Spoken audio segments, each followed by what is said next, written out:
type of country.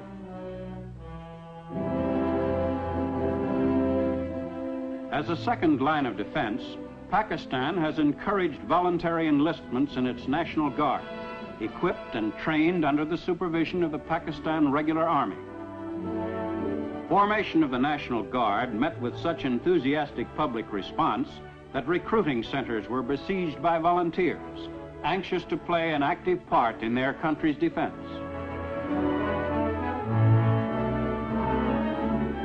A women's branch of the National Guard was also formed to be put into service in case of a national emergency. Volunteers in these units perform their military duties with determination and spirit. The chief dispute between Pakistan and India has centered on the Principality of Kashmir in the north. Famed for its beauty and bracing climate, Kashmir has long been the leading resort area of the Indian subcontinent. Because of its strategic location between Central and Southern Asia, Kashmir has been of vital importance to the nations which adjoin it. Behind its peaceful exterior, Kashmir has been a land of conflict. With partition, its Muslim majority was determined to join Pakistan, while its Hindu government acceded to India.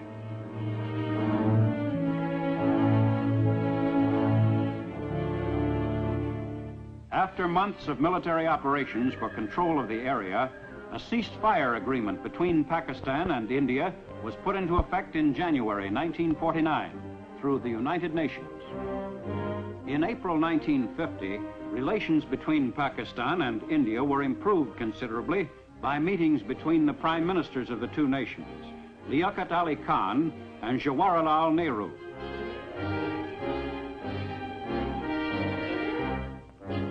Disputes over the disposition of territory are not the only perplexing questions. West Pakistan is one of the most extensively irrigated areas in the world, but the headwaters of the rivers which feed that system are in Kashmir and in India. If the principal flow of these rivers were lost to Pakistan, large areas of the country now fertile would become arid. Should India divert the course of these rivers, Pakistan's irrigation system would become useless. Since Pakistan is chiefly an agricultural nation, such a move on India's part would be ruinous to the economy of the country as a whole.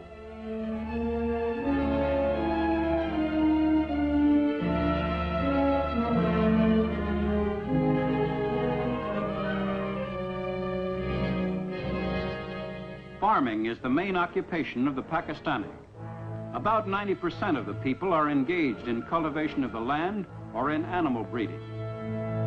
Pakistan's farmers, most of whom own the land they work, are now being advised by the government on modern techniques, but in general, they still use time-honored methods and ancient implements.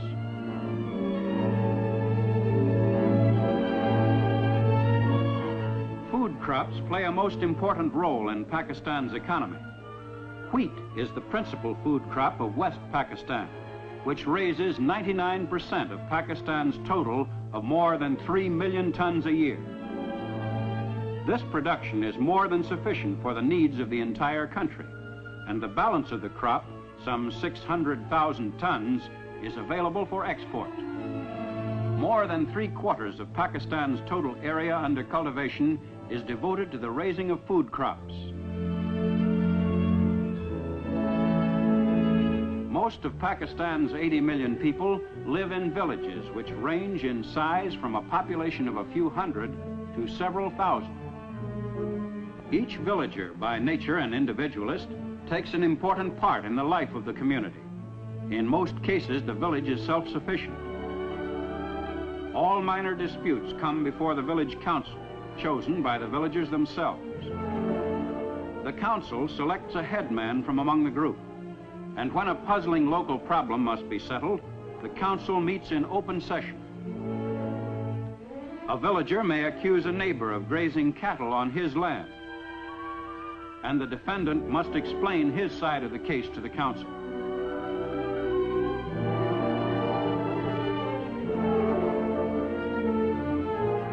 The young nation's concern for its people is everywhere apparent. In the smallest villages, schoolmasters are at work combating illiteracy, teaching the children the fundamentals of the Urdu language. For Pakistan is determined that future generations shall be educated to assume the responsibilities of citizenship.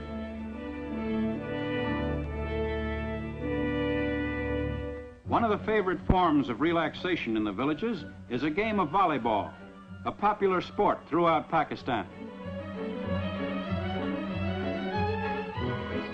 There are few villages which cannot field a good team.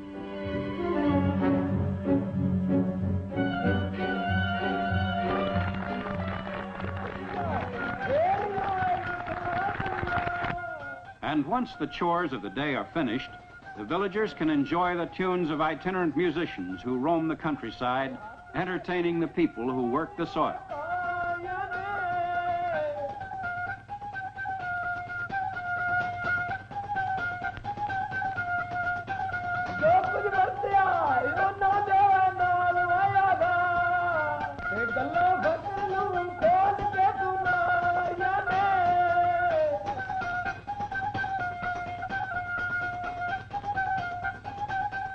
Jute is the most important non-food crop, the principal source of financial income to East Pakistan.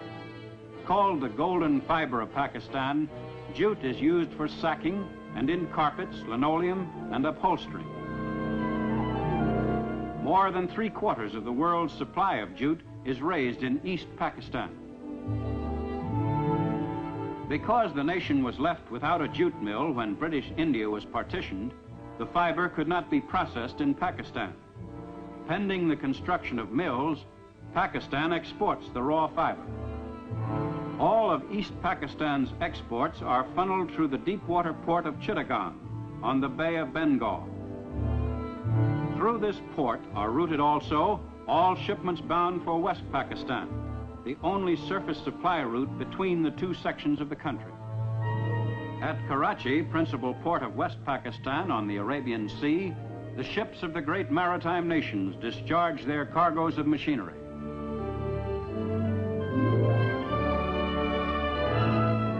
Pakistan is one of the few countries of Asia which have a favorable balance of trade with the hard money nations of the world. For despite the large quantities of machinery and other goods entering the country, Pakistan's exportable surplus of jute, cotton, wheat, and other products more than offsets the value of its imports. Transportation facilities to the interior are being improved steadily. Track trains like the Pak Mail Express link the major cities of Karachi, Lahore, and Peshawar.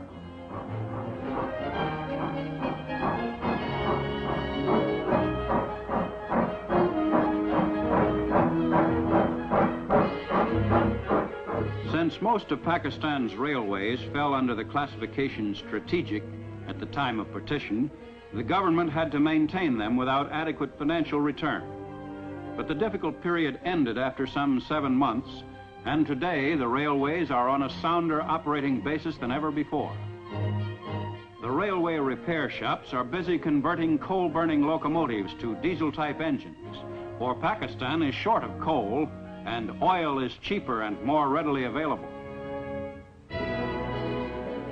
Pakistan's concern with its progress and future course of action was epitomized by Prime Minister Liaquat Ali Khan. We will never allow our freedom to be taken away. We shall fight aggression wherever it may be. And Pakistan shall cooperate with all those countries who want peace in the world and progress of mankind. To protect that peace and to achieve that degree of progress, the people of Pakistan are united in their resolve to work ceaselessly. For Pakistan is building for the future, and each Pakistani has a stake in that future. The people of Pakistan today are certain that their young country will grow and prosper and will, in the years ahead, continue to win the respect of the other free nations of the world. Time marches on.